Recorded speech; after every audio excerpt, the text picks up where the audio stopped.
I know for some people, cleaning a Blackstone is very intimidating. You feel like you're gonna do something wrong. You're gonna feel like you're gonna mess it up. What I'm gonna show you today is how to easily clean. I've just got done shooting a recipe. Literally, I got all kinds of junk on the griddle top. And I'm gonna show you how I clean, and it's literally under 3-4 minutes. Maybe 5 at the max, because I'm gonna talk. But let's get this off and let's clean this thing. So this was like an Asian meal. So it's got some, you know, it's just got a lot going on. So let's take some of this stuff, the hard stuff, just kind of push to the back. Now, got some water, just regular water. And we're gonna steam it, just like that. Take your scraper,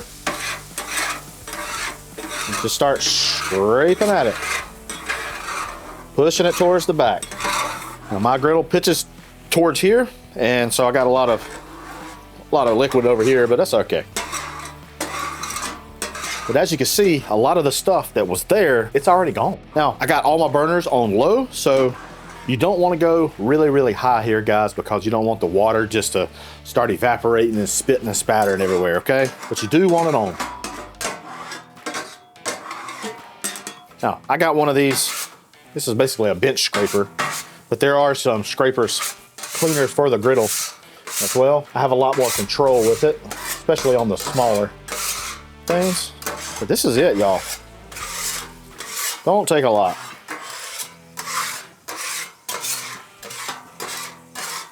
All right, get you some paper towels, fold it up, and just work it. Just like this. Flip it over, clean side. And there we go. Now we just let it dry. All right, now that it's dry, now we're gonna put some oil on it. It's cold out, my avocado oil is solidified. Just take you some oil, some spray, canola oil, it don't matter. Don't forget the sides, don't forget the back. And that, my friends, is how you clean a griddle in under 3 minutes.